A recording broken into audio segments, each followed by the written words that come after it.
제가 우리 점천 제1교회에 부임을 해서 우리 성도들하고 말씀으로 신앙의 교제를 나눈 지가 이제 한 11년 돼 가는 것 같습니다. 그러는 동안에 설교를 하면서 메인 주제는 아니지만 이제 설교의 내용 가운데 거짓 증거하지 말라 혹은 거짓말을 하지 말라, 아마 꽤 빈번하게 이것이 거론되었었던 것 같아요.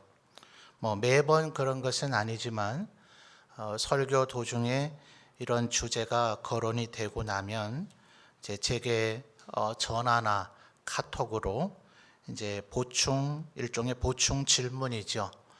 그런 질문을 했던 경우들이 꽤 여러 번 있었습니다. 그래서 아마 어떤 면에서는 이것이 굉장히 평범하고 평이한 주제일 수도 있겠지만은 또 어떤 면에서는 우리의 삶에 대단히 밀접한, 그래서 우리 성도들이 순종하고 싶기는 하지만 또 어떤 면에서는 잘 되지 않는, 또 어디까지가 허용이 되는 것이고 어디부터가 안 되는 것인가, 말도 많고 견해도 많은 아마 그런 부분이 아닌가, 그런 생각이 듭니다. 그래서 한 번쯤은 이것을 아예 주제로 해서 설교를 해야 될 좀 필요가 있겠다, 이런 생각이 들어서 오늘 여러분과 함께 말씀을 나누고자 합니다. 자, 방금 전에 우리가 봉독했습니다만 20장 출애굽기 20장 16절 10계명이죠. 흔히 우리가 9계명이라 이렇게 부릅니다. 근데 정확하게 보시면 내 이웃에 대하여 뭘 하지 마라 그랬습니까? 거짓 증거죠. 거짓 증거. 그래서 이 말은 사실은 우리가 지금 익숙하게 사용하는 거짓말과는 약간 용법 혹은 어휘상의 차이가 있어요. 거짓말 속에 이것이 들어가기는 하겠죠. 그러나 이 말은 사실은 법정 용어입니다. 그래서 23장으로 좀 넘어가 보죠. 출애굽기 23장.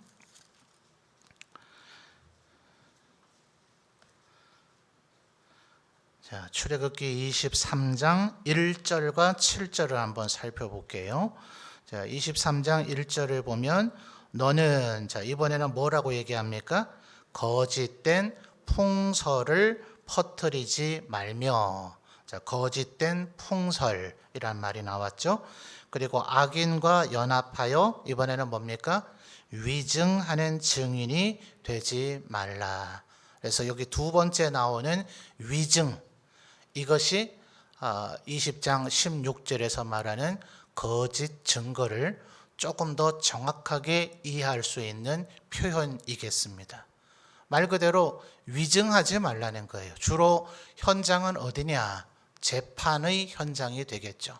일반 우리 민간 사회에서 우리들이 자유롭게 사석에서 주고받는 그런 대화를 염두에 두고 있는 것이 아니라 그 말에 의해서 그 말의 대상에게 엄청난 피해를 줄 수 있는, 그렇죠?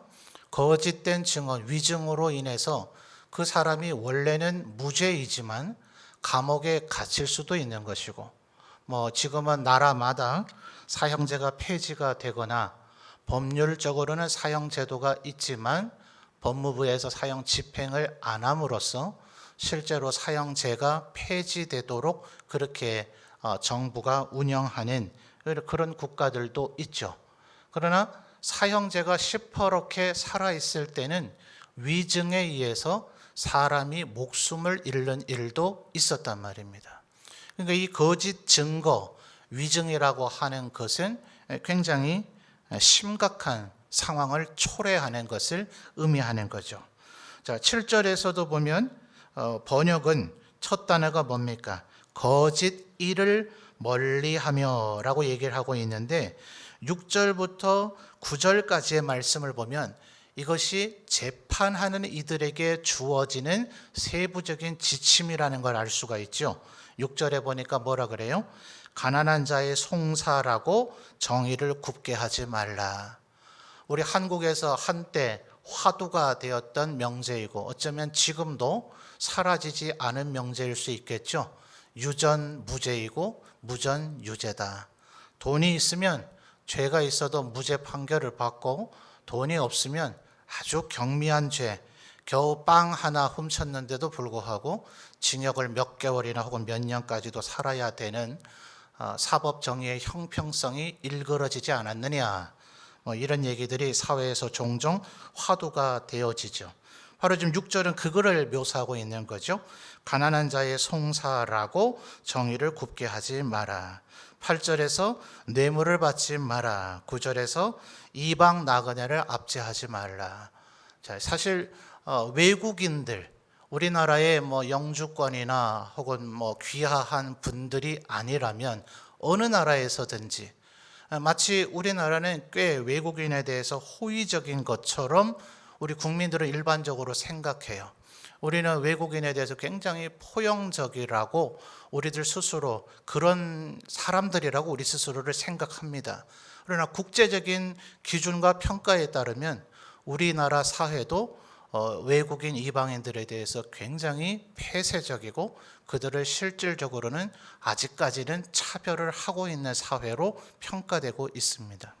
그러니까 지금 6절에서부터 9절까지는 그런 이제 일종의 재판과 관련된 세부 지침 가운데서 7절에 거짓 일을 멀리하라, 허위 고발을 얘기하는 거예요. 그러니까 사실 이것이 오늘날 현대적인 법정 개념으로 하면 검사나 변호사든 혹은 판사든 이것을 구별해 낸다는 게 참 쉽지 않죠. 검사이나 경찰 이런 분들이 말 그대로 공명정대하게 재판하기 위해서 꼼꼼하게 수사를 하지 않겠어요? 그러나 작정하고 거짓말을 하고 은폐하고 속이고 들면 그거를 그 거짓의 거짓됨을 드러내게 하는 게 참 쉽지 않죠. 그러니까 거짓 일을 멀리하라, 허위 고발을 멀리하라는 명제가 있다 하더라도 이것을 지켜내는 것은 참 쉽지가 않아요. 자, 그래서 20장 16절로 되돌아오시면 우리가 흔히 10계명에서 말하고 있는 것은 바로 지금 이와 같은 23장이 말하자면 20장에서 시내산 정상에서 지금 하나님께서 모세에게 10계명을 주신 것이죠. 그리고 그 10계명에 대한 일종의 해설적인 이제 율법 규정이에요. 그게 23장의 얘기입니다. 출애굽기 뒷부분에 여러 곳에 중간중간에 사건의 스토리가 섞여 있긴 합니다만 율법에 대한 세부 규정 내지는 일종의 해설들이 나오고 또 레위기와 민수기에 이어서 그와 같은 이제 해설적인 규정들이 나옵니다. 그러나 어쨌든 첫 출발은 뭐냐? 이 거짓 증거, 바로 위증과 관련된 얘기다 하는 겁니다. 그러니까 아예 작정하고 그 사람의 일종의 평판을 나쁘게 만드는, 원래는 좋은 사람인데 괜찮은 사람인데 일종의 그러니까 비방이 바로 거기에 해당되죠. 제가 종종 비판과 비방을 대조해서 말씀을 드렸죠. 비판은 그 사람이 들으면 좀 기분 나쁠 수는 있지만 사실에 근거한 얘기이고, 비방은 사실도 아닌 그 사람에게 부정적인 영향 혹은 부정적인 이미지를 가해주는 그런 이야기다 하는 겁니다. 그러니까 지금 이것은 비방이죠. 비방. 결국 목적은 그 사람을 깎아내리고 반대급부적으로 나의 이익 혹은 나의 유익을 도모하고자 하는 것입니다. 자, 앞에 있는 부분을 보면 7절을 보시면, 자, 7절, 20장 7절입니다. 여러분 한번 읽어 주실까요? 시작.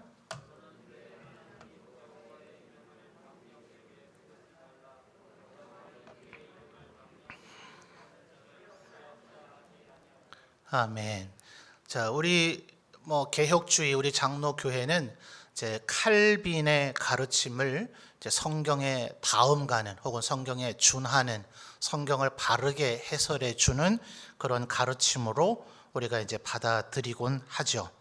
칼빈이 있었다는 그 유명한 기독교 강요는 종교개혁 당시에 우리 개혁파, 소위 장로교도들이 로마 캐톨릭이 우리를 모함하는 것처럼 그렇게 흉악한 무리가 아니고 우리는 바르게 예수를, 하나님을 믿고자 하는 이들이다 하는 것을 프랑스의 왕 프랑시스 1세에게 우리 개혁 교도들을 변호하고 증명하기 위한 일종의 변증서라 그랬습니다.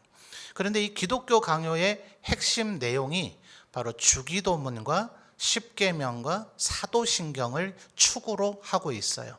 그거 세 개를 해설해 나가면서 소위 우리 신학의 6주제인 신론, 인간론, 구원론, 기독론, 교회론, 종말론을 이렇게 설명하고 있는, 그래서 교리서로서도 부족함이 없고, 그리고 변증서로서도 부족함이 없고, 또 우리 신앙의 가장 핵심 명제인 주기도문, 사도신경, 십계명을 해설하는 아주 중요한 교육 지침서로서도 유용하다 하는 겁니다. 그래서 이 기독교 강요를 보면 바로 이 십계명에 대한 해설이 들어 있어요.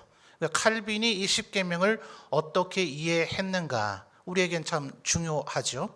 그리고 칼빈만 그렇게 생각했다면 이분이 인간인지라 완벽하지는 않으니 이 부분에 대해서는 조금 잘못 생각하셨는가 보다라고 우리가 이해할 수도 있을 터인데, 지난 2000년간 대부분의 주요한 신학자들이 이 십계명과 관련해서는 견해가 칼빈과 그다지 다르지 않아요. 거의 흡사합니다. 뭐 때문에 이렇게 사설이 기냐 하면, 지금 여러분 7절을 읽으셨는데 7절은 하나님의 이름을 어떻게 하지 말라고요?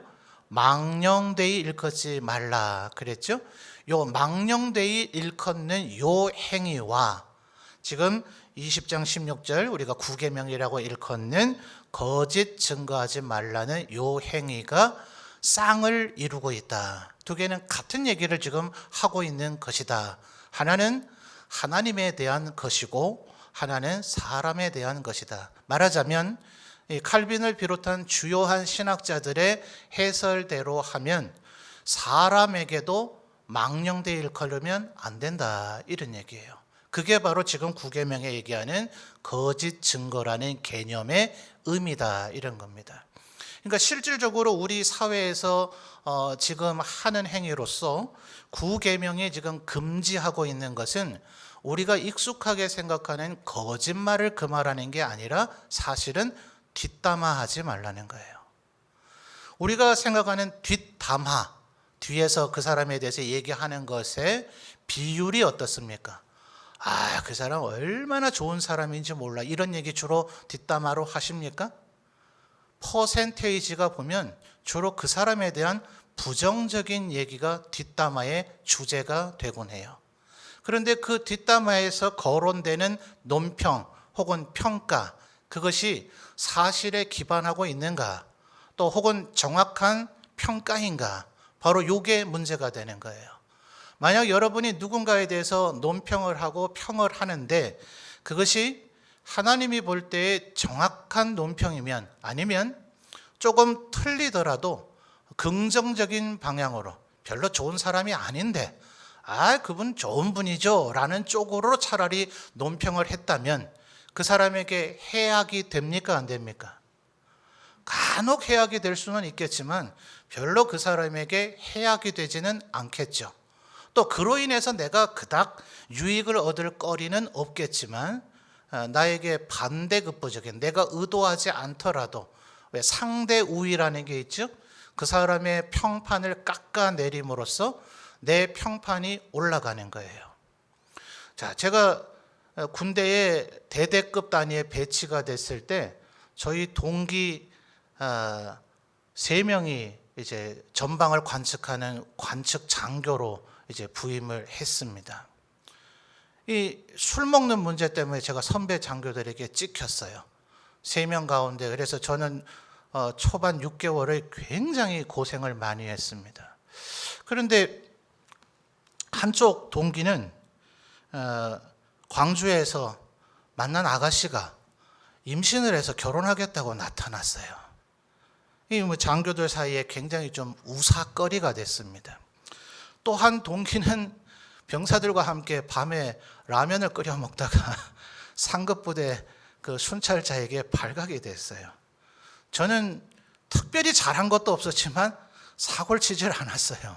그랬더니 6개월이 지나고 나서 술 때문에 선배 장교들에게 아주 형편없는 후배로 찍혔던 제가 6개월이 지나자 세 놈 중에 제일 낫다. 평판이 바뀌어버렸어요. 왜 그래요? 상대적으로 다른 사람의 평판이 나빠지면 나의 현재의 포지션이나 나의 역할이나 내가 했던 행위들은 전혀 바뀌지 않았는데 내가 갑자기 더 좋은 사람으로 평가가, 랭킹이 바뀌어버리죠. 바로 이것을 목적을 했든 아니면 목적하지 않았든 간에 다른 사람에 대한 논평이 그것을 의도했거나 아니면 그와 같은 결과를 초래하게 된다면 그것이 거짓 증거하는 것이 된다 하는 거예요. 자, 이해되십니까? 조금 말이 좀 어렵게 좀 설명되는 것 같아서 쉬운 말로 거짓 증거하지 말라는 이 말은 우리가 흔히 생각하는 거짓말하지 말라는 규정이 아니라 뒷담화하지 말라는 얘기다. 그렇게 이해하시면 성도들이 쉬울 것 같아요. 자, 아마 여러분 생각할 때 한번 대답은 안 하셔도 됩니다. 마음속으로 한번 생각해 보십시오. 거짓말하는 게 더 심각한 죄라고 생각하셨습니까? 뒷담화하는 게 더 심각한 죄라고 생각하셨습니까? 아마도 거짓말하는 것이 심각한 죄지, 뒷담화야 인생의 재미이지 그거 없이 어떻게 사냐, 이렇게들 아마 여긴 분들도 있지 않을까. 다 그러진 않으셨겠죠. 그럴 정도의 아마 경중을 굳이 따진다면 뒷담화는 오히려 별로 문제가 안 되는 것으로 우리가 생각을 했을 거예요. 그러나 사실은 십계명에서의 정확한 진술은 이 거짓 증거하지 말라는 것은 비록 1차적인 목표는 재판 상황에서의 위증을 지금 염두에 두고 하는 규정이지만 보다 광범위하게는 뒷담화를 하지 말라는 다른 사람에 대한 악의적 혹은 악의적이 아니더라도 사실이 아닌 논평을 하지 말라, 삼가라. 왜냐하면 그는 하나님의 피조물이요 우리의 지체이며 하나님께서 그를 위해서 죽으신 존재이기 때문에 그렇다 하는 것입니다. 물론 가장 기본은 예수님께서도 육신의 몸을 입고 얘기하셨을 때에 내가 곧 길이요, 그 다음 뭐라 얘기하셨습니까? 진리라고 얘기하셨죠. 거짓 말이든 거짓 증거든 뒷담화든 그것은 모두 다 false, 거짓의 영역이죠. 그래서 하나님을 믿고 그의 몸이 되기를 원하고 그의 백성이 되기를 원하는 자는 그것이 위증이든 거짓말이든 악의적 논평이든 하려고 해서는 안 된다 하는 것입니다. 자, 그렇다면 우리가 뒷담화만 안 하고 재판정에 서서 위증만 하지 않는다면 거짓말은 해도 되는 것인가? 아마 우리가 이런 질문을 가질 수 있을 거예요. 자, 레위기 19장으로 넘어가 보죠. 자, 출애굽기 20장이 대표 율법인 십계명이라면 지금 말씀드렸듯이 출애굽기 23장과 그 뒤에 나타나는 레위기, 민수기는 해설적인 부속 율법의 설명이다 그랬어요. 레위기 19장입니다.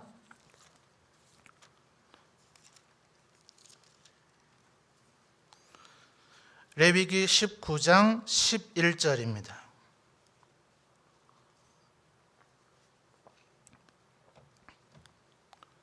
레위기 19장 11절이요. 찾으신 분 아멘요. 예, 여러분 한번 읽어 주십시오. 시작.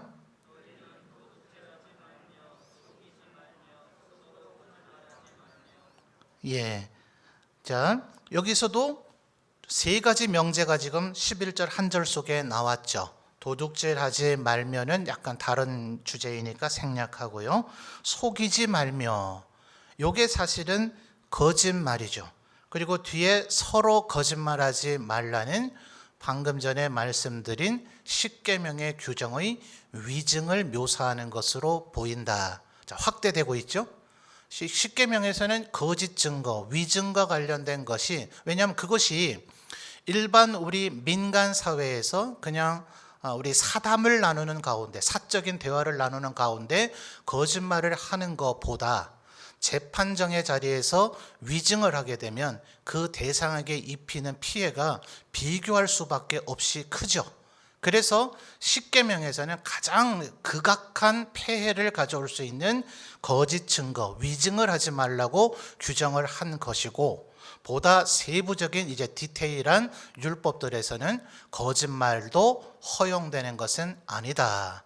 이렇게 지금 확대적인 설명을 하고 있다는 겁니다. 자, 16절을 이어서 레위기 19장 16절을 보시면 제가 지금 여러 차례 거론했던 비방이라는 개념이 여기서 또 나오죠. 자, 16절 여러분 한번 읽어봐 주실까요? 시작. 예, 거기까지요. 상반절만 봐도 이미 그려지는 이미지 모양새가 뒷담하죠. 그죠? 돌아다니면서, 그죠? 돌아다니면서 사람을 비방하는 일을 하지 말라. 지금 그렇게 이야기하고 있는 겁니다. 자, 잠언으로 좀 넘어가 볼까요?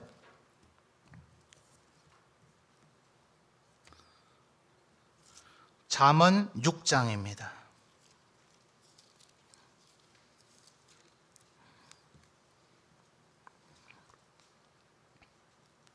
잠언 6장 16절에서부터 19절까지의 말씀입니다.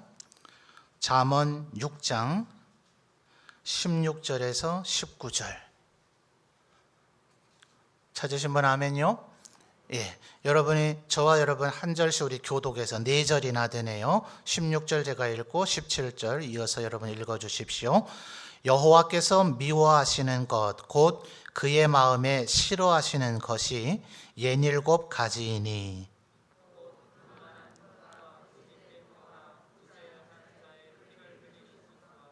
악한 계교를 꾀하는 마음과 빨리 악으로 달려가는 발과 거짓을 말하는 망령된 증인과 및 형제 사이를 이간하는 자이니라. 아멘. 자, 16절에 보니까 하나님 여호와께서 미워하시고 그의 마음에 싫어하는 것이 67가지가 있다. 67가지면 적습니까? 많습니까? 이 세상에 존재하는 지금 17절부터 거론된 여러 가지들 가운데 이 세상에 존재하는 게 요 67가지만 되겠습니까? 그렇지 않죠. 그러니까 사실은 이 세상에 존재하는 것, 하나님께서 좋아하실 수도 있고 싫어하실 수도 있는 각종 어떤 우리 인간들의 행동 혹은 마음속의 생각 혹은 우리 입에서 나오는 말, 생각과 말과 행동의 가지수는 겨우 6, 7가지만 되지는 않을 거예요. 아마 굉장히 많을 것입니다. 그러니까 6, 7 그러면 숫자적으로 많다고 볼 수도 있겠지만 실제로 우리의 마음의 생각으로 나타난, 예컨대 시기, 질투 이런 것들 있잖아요. 그죠? 마음속에. 그다음에 입에서 나오는 악한 말, 그리고 몸으로 하는 행동들은 가지수가 열거한다면 사실은 어마어마하게 많겠죠. 그러니까 그것 가운데 6, 7가지라면 결코 많은 숫자가 아닙니다. 굉장히 그 수많은 마음의 생각과 입술의 말과 몸의 행동 가운데 정말 하나님께서 싫어하시는 것을 지금 추렸다 해도 과언이 아닐 터인데, 그 가운데 오늘 우리가 생각하는 주제가 둘 다가 거론되고 있다는 것은 하나님께서 이것을 얼마나 금하기를 원하시는가 하는 것을 우리가 알 수 있죠. 자, 17절에 곧 교만한 눈과 거짓된 혀, 이것이 우리가 익숙하게 생각하는 거짓말에 대한 묘사라고 학자들은 봅니다. 19절에서 거짓을 말하는 망령된 증인, 이것이 10계명에서 9계명으로 명시된 거짓 증거를 하고 있는 행태를 지금 묘사하고 있는 거죠. 자, 그러니까 정리되고 있습니까? 10계명에서는 거짓 증거라고 하는 가장 대표적이고 가장 악한 것만을 명시화했는데, 그 이후에 이어지는 일종의 부속 율법들과 더 체계화된 우리의 실생활의 지침 속에서는 확장됐죠. 뭐까지 하지 말라는 거예요? 거짓 증거만 하지 마는 것이 아니라 우리의 사생활 속에서 아주 사사롭게 별 여사로 별로 심각하지 않게 여기는 거짓말조차도 하지 말라고 지금 확대되어져 있다. 이렇게 볼 수가 있는 겁니다. 자, 훨씬 좀 넘어서서 골로새서 3장으로 한번 가보죠.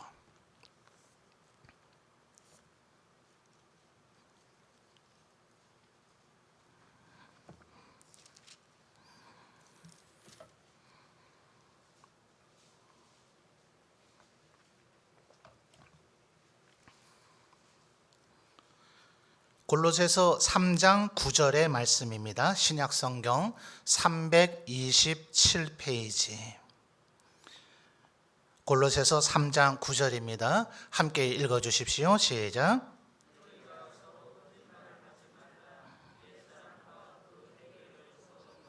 아멘.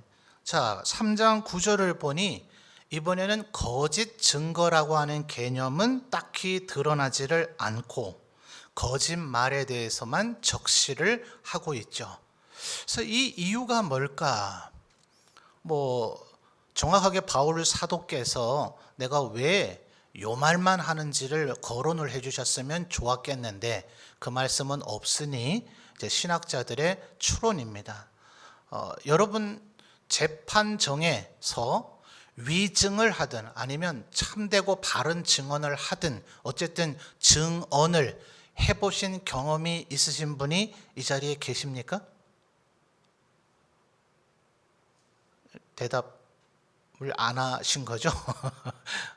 아마 제가 잘은 모르지만 이 자리에 아마 안 계실 가능성이 훨씬 높을 거예요. 위증을 하든 바른 증언을 하든 증언이라고 하는 기회를 우리가 얻기가 일반 민간에 사는 우리 민간인들은 참 흔하지 않죠.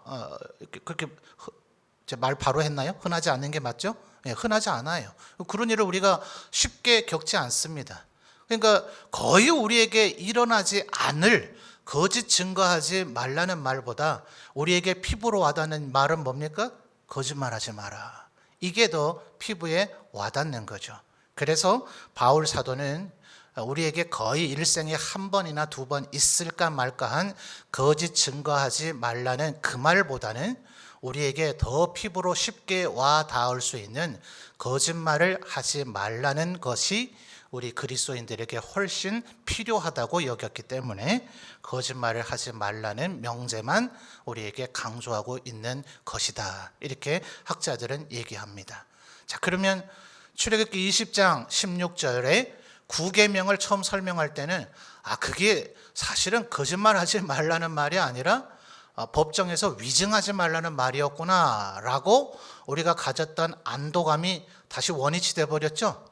결국 거짓말하지 말라는 거네 그렇죠? 맞습니다. 거짓말하지 말아야 됩니다. 자, 그럼 그 다음 주제로 아마 여러분들 생활하실 때에 새빨간 거짓말 혹은 하얀 거짓말 이런 말들을 들어보셨거나 사용하셨을 거예요. 주로 이런 예들을 많이 드세요. 다른 집에 초대를 받아서 갔습니다. 그냥 음식을 시켜줬으면 차라리 나았겠는데 나름 손님에 대한 예우를 정성껏 한다고 직접 음식을 장만을 하셔서 요리를 하셨어요. 먹어보니까 안타깝게도 맛이 너무 안 좋아요. 그런데 그분이 그냥 먹고 그냥 빨리 디저트나 커피를 마시든지 뒷순서로 넘어갔으면 참 좋았겠는데 어떠세요? 입에 맞으세요? 나름 본인은 요리에 대한 자부감이 있는 거예요. 맛있죠? 자, 이렇게 물었어요. 여러분이 지금 내면적으로 실제로 느낀 것은 정말 맛이 없었어요. 안타깝지만. 자, 뭐라고 해야 됩니까? 뭐라고 해야 되죠? 왜 다들 웃고 계세요? 참 난감한 상황이죠. 요즘 사회에서는 사회생활을 잘하려면 맛있다고 해야 된다. 자, 분명히 내가 맛있다고 느꼈는데 맛있다고 했으면 이건 진실을 말한 겁니다. 근데 분명히 나는 맛이 없다고 느꼈어요. 그런데 맛있다고 말하면 참말입니까? 거짓말입니까? 어려우세요? 거짓말이죠? 거짓말이에요. 자, 그러면 이것을 새빨간 거짓말이라고 할 것인가, 하얀 거짓말이라고 할 것인가? 사전을 제가 찾아봤어요. 새빨간 거짓말, 사전적 정의가 전혀 터무니없는 거짓말을 얘기합니다. 하얀 거짓말, 남에게 해가 되지 않는 선의의 거짓말. 이해되시죠? 아마 우리가 그런 개념으로, 그 용도로 사용해 오고 있었을 거예요. 그런데 이 말은 어디에서 나왔는가? 성경에서 나온 게 아니에요. 우리나라에서는 아마도 빨간색이 더 좋아서 새빨간 거짓말이라고 됐는지, 단테라고 하는 사람이 신곡이라고 하는 작품을 썼죠. 우리 기독교인들에게 조금 좋은 어떤 그 상상력을 가져다 주는 유익이 좀 있었기는 합니다만, 오히려 성경 아닌 부분을 성경적인 것처럼 생각하게 만드는, 조금 하나님의 말씀을 왜곡시킨 위험이 더 크지 않는가, 그런 생각을 해봐요. 아마 우리나라에 몇 년 전에 만화로 되어 있는 건데 그거를 영화로 만든 그 지옥과 관련된 그게 뭡니까? 신의 이름인가요? 신과 함께. 요곳의 서양 버전이라고 생각하시면 될 것 같아요. 단테의 신곡이라고 하는 것이. 거기에서 우리가 흔히 지금 익숙하게 알고 있는 어떤 천사나 마귀에 대한 그런 개념, 그들의 어떤 기원과 유래, 이런 것이 사실은 성경이나 외경에서 비롯된 게 아니라 일개 단테라고 하는 사람이 중세에 쓴 문학 작품인 신곡에서 비롯됐어요. 아무런 성경적 권위도 없고 근거도 없는 그 사람이 비록 잘 묘사하긴 했죠. 잘 묘사하긴 했고 너무나 그럴듯하고 그럴싸하기 때문에, 그리고 세월이 많이 흘러가니까 이제 단테의 신곡에 이렇게 돼 있어 라고 누군가 한번 인용을 합니다. 그러면 또 다른 사람이 계속해서 단테의 신곡이라는 걸 계속해서 명시를 하고 인용을 해주면 좋은데, 우리나라에도 가끔 문제가 되는 표절이라고 하는 얘기가 이걸 빼먹어서 문제죠. 단테의 신곡에서 이 얘기가 나온다고 하지를 않고, 더군다나 더 학문적인 문제가 되는 것은 세컨더리 인용이라 그래서 단테의 신곡에서 인용을 해야 되는데, 단테의 신곡을 인용한 어떤 사람의 책을 보고 이 책에서 이렇게 했대더라 라고 또다시 재인용을 하는 상황이 빈번하게 벌어지는 세월이 흐르면서 이것이 마치 기정사실인 것처럼 된 것들이 굉장히 많아요. 그래서 여러분, 우리가 익숙하게 교회에서 설교자들을 통해서 들었던 내용들조차도 사실은 성경에 아무런 근거가 없는 것도 있다는 것을, 궁금하신 분은 단테의 신곡을, 조금 내용은 딱딱하고 어려워요. 그래서 아마 읽어내기가 쉽지는 않으실 것 같고 저도 읽다가 중도 포기했습니다만, 그것에 이제 나오는 거예요. 그래서 원래의 버전은 새빨간 거짓말이 아니라 까만 거짓말과 하얀 거짓말이에요. 그런데 그 단테의 신곡에 의하면 하얀 거짓말을 한 자는 지옥에서 사면을 받아요. 그리고 새까만 거짓말을 한 자는 이제 지옥에서 형벌에 처해져요. 바로 요 단테의 신곡의 묘사가 우리로 하여금 하얀 거짓말은 괜찮다라는 인식을 심어준 겁니다. 또 적지 않은 신학자들이 지금 20세기를 거짓말의 시대라고 말합니다. 20세기와 21세기를. 칸트, 좀 심각하게 더 들어가면 칸트라고 하는 사람의 소위 그 이성, 내 이성으로 이해되지 않는 것은 진실이 아니죠. 그래서 그는 절대적인 진리의 기준을 무너뜨려 버렸어요. 그러니까 이게 과연 나쁜 거냐? 이 기준을 아예 다 흐트러 버린 거죠. 그러니 이제는 무엇이 참말이고 무엇이 거짓말인지 기준점 자체가 흩어져 버린 시대가 되었고, 오히려 기독교인들은 물론하고 서구 열강, 서구는 한때 기독교 사회라고 늘 여겨졌죠. 서구 사회에서도 거짓말을 잘하는 것이 하나의 능력처럼 여겨지게 되었다라고 현대 신학자들이 논평을 합니다. 그러니까 오늘날 우리에게 얼마나 많은 거짓말들이 녹아들어져 와 있는가 하는 것을 우리가 좀 생각을 해봐야 됩니다. 그래서 비록 하얀 거짓말은 사전적 정의가 뭐라 그랬죠? 선의의 거짓말. 그러니 아까 십계명에 거짓 증거하지 말라는 것은 초점, 포인트가 뭐였어요? 그 거짓말의 대상이 되는 사람에게 어떠한 형태로든 악한 영향을 주고자 하는 거죠. 이 사람에게 경제적인 손해를 주든, 이 사람의 생명에 위협을 주든, 혹은 사람들에게 어떤 인기와 명예와 평판에 손해를 주든, 어쨌든 내가 이 사람에게 악의적이고 나쁜 말을 퍼뜨려서 이 사람의 명예든 재물이든 권세든 생명이든 이 사람에게 손해를 끼치고자 하는 내 적극적이고 고의적인 의도로 행해지는 말, 그것이 이제 거짓 증거란 말이에요. 그 개념에서 보면 이 하얀 거짓말은 나무랄 데가 없죠. 그 사람을 좋게 여긴 것이니까 말입니다. 그런데 문제는 아까의 그 질문요. 음식이 정말 맛이 없어요. 아마 여러분 중에 나는 절대로 하얀 거짓말도 안 해야 돼 라고 여기는 분은 죄송하지만 정말 맛이 없었어요. 이런 요리는 안 하시는 게 나을 것 같아요. 이러면 아마 그분이 평생 가는 마음의 상처를 입을 수도 있을 것이고, 나는 다시는 영원히 그 집에 초대받지는, 그분이 만든 음식은 영원히 먹어보지는 못하게 될 거예요. 그런데 계속해서 그 사람에게 정말 음식이 맛있어요. 나는 위기를 모면했습니다. 정말 인간관계, 사회관계가 좋은 사람이 됐습니다. 내 스스로도 만족할 거예요. 인간 사회에서는 이렇게 살아야지. 이래야 나도 사람들에게 너그러운 사람, 또 다른 사람을 배려하는 사람으로 인정되어지겠지라고 안도의 한숨을 쉬었어요. 그런데 웬걸요? 며칠이 지나지 않아서 정말 앞뒤를 가리지 않는 그저 직진밖에 모르는 사람이 그 사람에게 도대체 이걸 음식이라고 만들었냐고요. 어떻게 이런 용기를 가지고 음식을 다른 사람에게 대접할 수 있냐는 얘기를 했습니다. 그래서 이 주부는 비로소 이제 진실을 알게 됐어요. 그리고 나서 똑같은 음식을 먹었던 수많은 사람들이 맛있다고 얘기했던 그 사람들이 떠올랐어요. 자, 그 사람을 어떻게 생각할까요?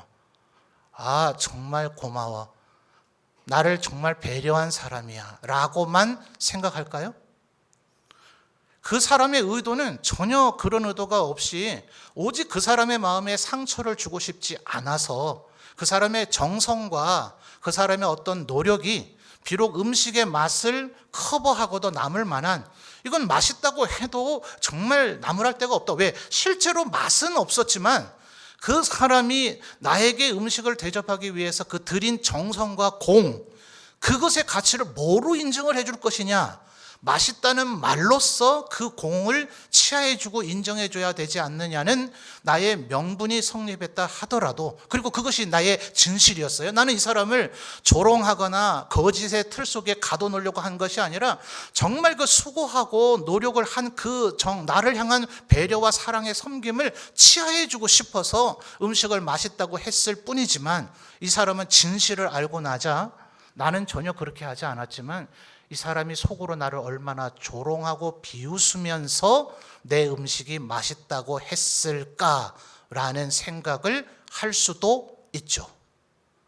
그래서 이 하얀 거짓말이라고 하는 것의 문제는 우리의 의도대로만 늘 되지는 않는다는 거예요. 비록 우리는 좋은 의도예요. 좋은 의도로 그 사람을 좋게 만들기 위해서 하얀 거짓말을 할 겁니다. 그런데 그것이 늘 좋은 의도로만 되지는 않는다는 것을 기억하셔야 돼요. 그러면 무조건 안 되는 것인가? 그렇지 않죠. 성경에도 몇 가지 하얀 거짓말로 보여지는 사례들이 있어요. 여러분, 여호수아 장군이 여리고 성을 공격하러 들어갈 때에 기생 라합이 있었죠. 그죠? 그 여인의 경우가 대표적인 예입니다. 정탐꾼 2명이 숨어들어서 여리고 왕이 보낸 군사들이 찾으러 왔을 때 뭐라고 얘기했어요? 벌써 갔어요. 저쪽 길로 가던데 얼른 쫓아가 보세요. 지금 가면 잡을 수 있을지도 몰라요. 여리고의 왕이 분명히 이 정탐꾼들을 잡으러 올 거라는 걸 미리 예측을 하고 지붕에다가 3대를 버려놓고 그 안에다가 정탐꾼을 감춰놓고 아주 치밀하게 계획적이고 의도된 거짓말을 했죠. 그런데 하나님께서 그 라합의 행위를 정죄하고 비난하고 처벌하셨던가요?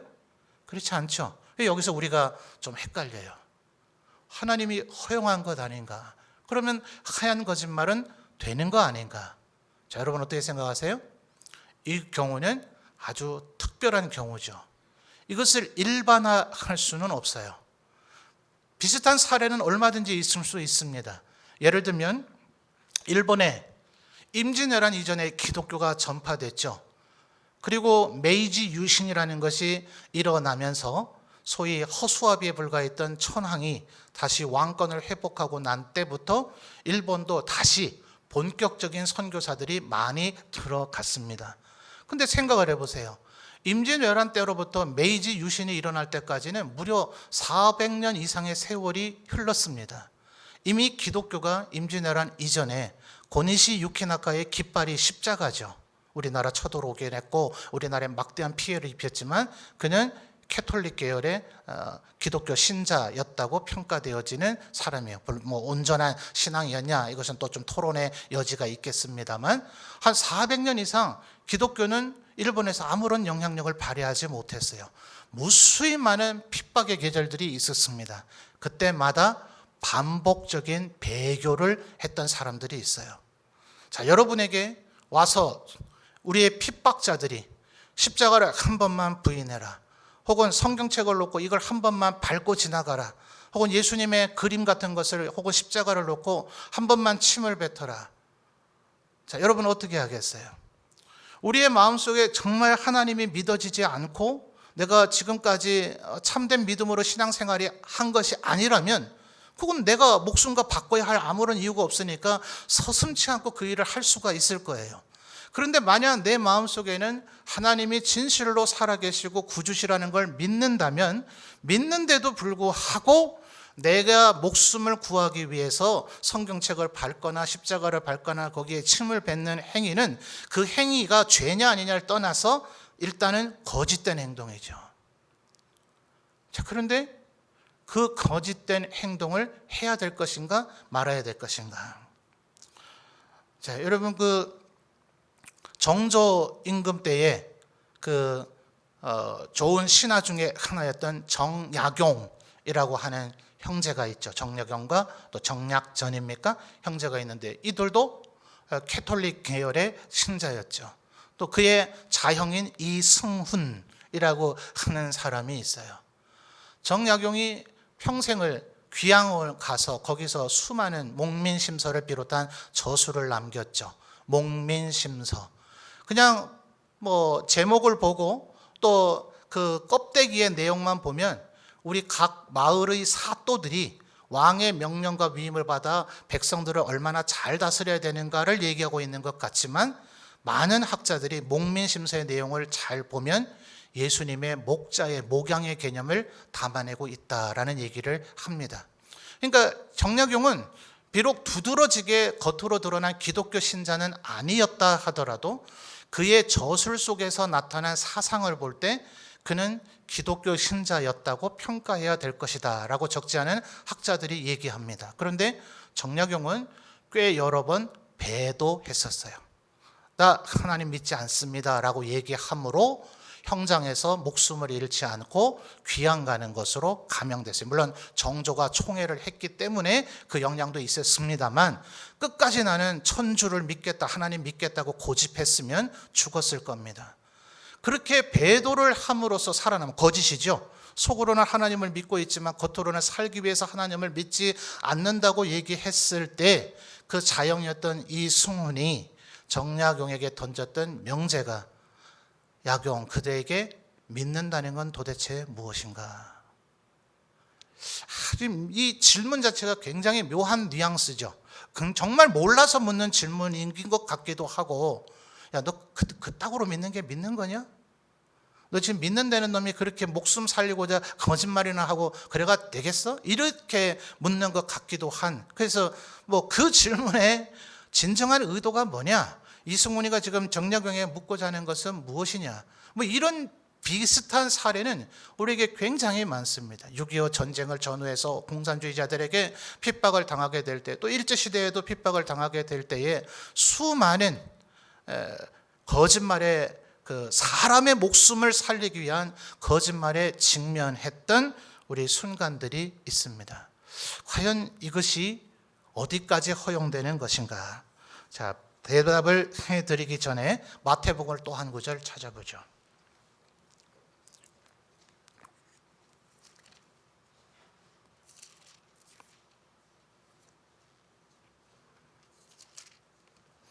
마태복음 2장 23절의 말씀입니다.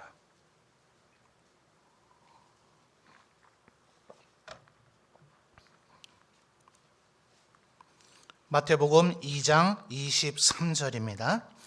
자, 같이 읽겠습니다. 시작.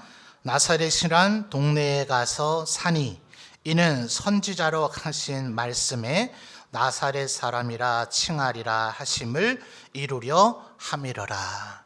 아멘. 자, 지금 예수님께서 베들레헴에서 태어나셨지만 헤롯 왕의 그 죽임을 피해서 애굽으로 피신했다가 헤롯이 죽었다는 얘기가 들려서 어머니 마리아 그리고 아버지 요셉이 살고 있었던 동네인 나사렛으로 가서 정착을 했죠. 그래서 출생은 비록 베들레헴에서 했을지라도 꽤 어린 나이 때부터 나사렛에서 성장을 했기 때문에 흔히 예수님은 나사렛 예수, 나사렛 사람이라 불려졌어요. 그러나 그 이후에도 헤롯의 후예들이 계속해서 왕권을 이어받았기 때문에 아예 북방의 갈릴리로 이주를 해서 가버나움에 가서 사심으로 가버나움이 제3의, 사실은 베들레헴까지를 친다면 제3의 고향이죠. 제3의 고향이 되어버렸다. 이렇게 복음서가 우리에게 알려주고 있습니다. 그런데 문제는 지금 23절에 이는 선지자로 하신 말씀에 나사렛 사람이라 칭하리라 라고 지금 마태는 선지자가 이런 예언을 했다라고 얘기하고 있어요. 그런데 구약성경 아무리 찾아봐도 예수께서 나사렛 사람이라고 불려지게 될 것이라는 예언은 나오지를 않아요.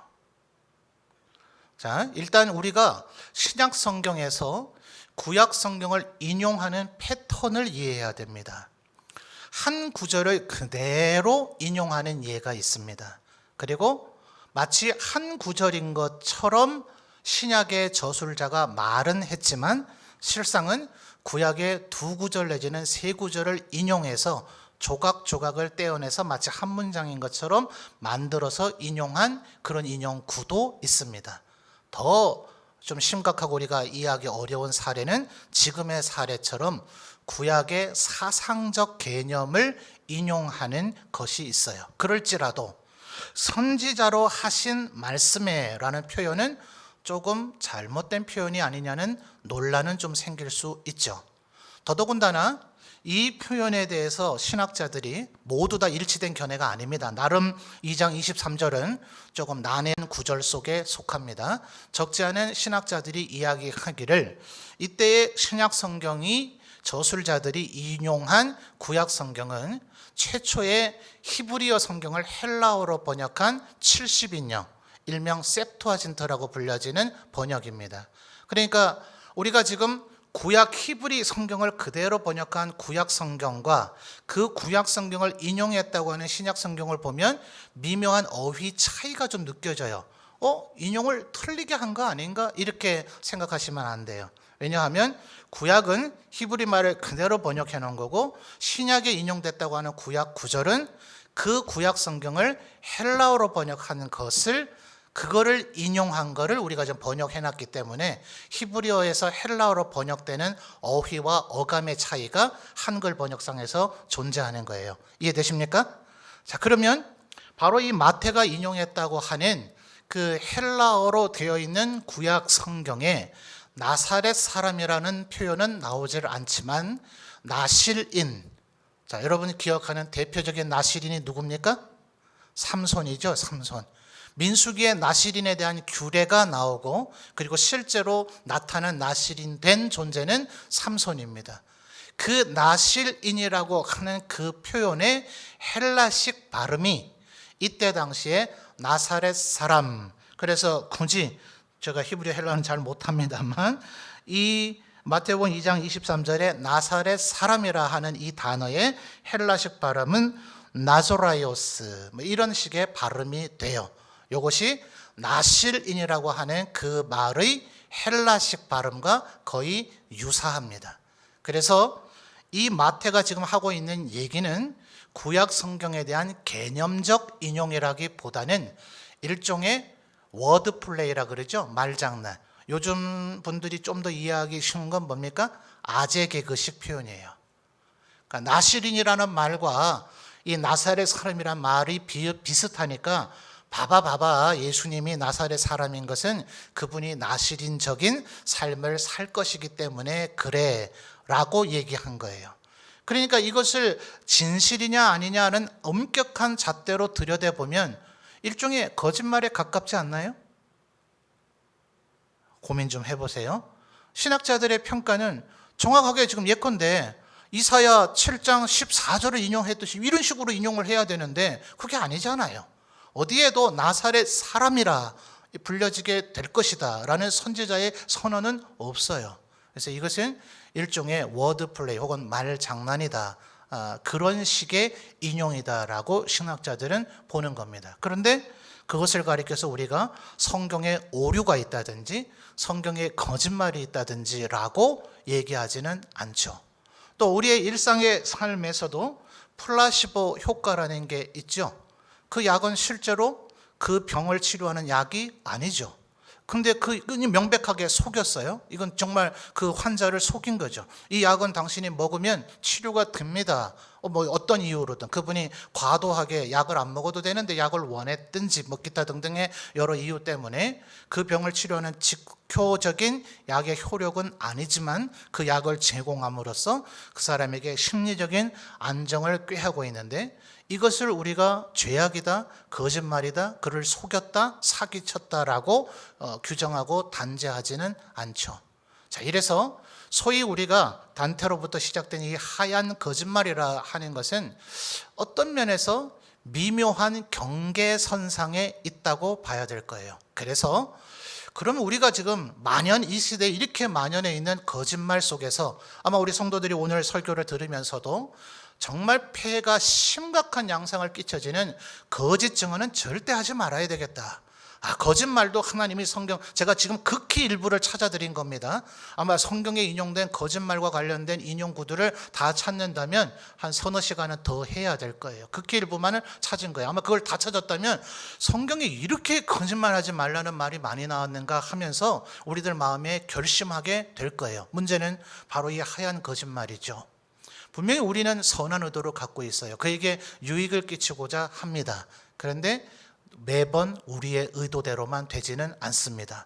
비록 허용되어지고 한 사례가 있다 할지라도 그것을 일반화의 표준으로 삼아서 하얀 거짓말은 해도 된다라고 해서는 안 됩니다. 그러나 신학자들은 얘기하기를 잠언 전도서의 규정처럼 너무 의인이 되려고 하지 말고 너무 선인이 되려고 하지 말라.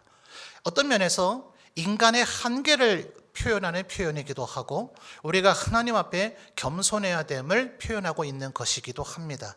너무 죄인이 되지 말라, 당연한 얘기죠. 근데 너무 의인이 되려고 하다 보면 우리는 사람들에게 대비해서 교만한 자가 되기가 십상이고 심각하게는 하나님 앞에서도 교만한 자세를 취하기가 쉽습니다. 하나님이 거짓말 못지않게 가장 용납하지 못하는 것이 교만입니다. 어차피 우리는 연약한 인간이니 우리의 연약함, 우리의 부족함, 때로는 내가 의도하지 않았다 하더라도 내 진술이 거짓말이 되어질 수 있죠. 왜냐하면 내가 부정확한 정보로 진술했기 때문에 그래요. 나는 그것이 참인 줄 알고 말을 했지만 그 내가 입수한 정보 자체가 그릇된 정보이기 때문에 나는 참말을 했다 스스로 여겼지만 내가 한 말이 거짓말이 될 수도 있습니다. 그렇기 때문에 우리가 너무 완벽하게 의로운 사람이 되려고 할 필요는 없다. 그러나 그렇다고 해서 죄악이 허용된 것처럼 그것을 일삼아서도 안 된다. 이것이 우리가 취해야 할 미묘한 경계선이다 하는 것입니다. 아마 오늘 설교를 들으면서 더 명확해진 것이 아니라 더 미궁 속에 빠져든 느낌이 든 분도 계실 것 같아요. 의외로 이 주제가 너무나 광범위하기 때문에 이 1시간 안에, 지금도 시간이 좀 많이 갔습니다만 다 담아내기가 쉽지 않았습니다. 오늘 설교를 듣고 새롭게 궁금증이나 질문이 생기신 분은 전에 다른 분들이 그렇게 하셨던 것처럼 제게 카톡이나 전화로 질문을 주시면 제가 공개적으로 답변을 해드리든 아마 개인적으로 해드리든 조금 더 보충적인 답변을 해드려서, 어쨌든 우리 성도들이 한계를 가지고 있어서 언제나 하얀 백지와 같이 진실과 진리만 말하며 살 수는 없겠지만 할 수 있는 대로 하나님 앞에 성결하고 거룩한 삶을 살기 위해서 힘쓰고 애쓰고 노력하는 저와 여러분이 되시기를 바랍니다.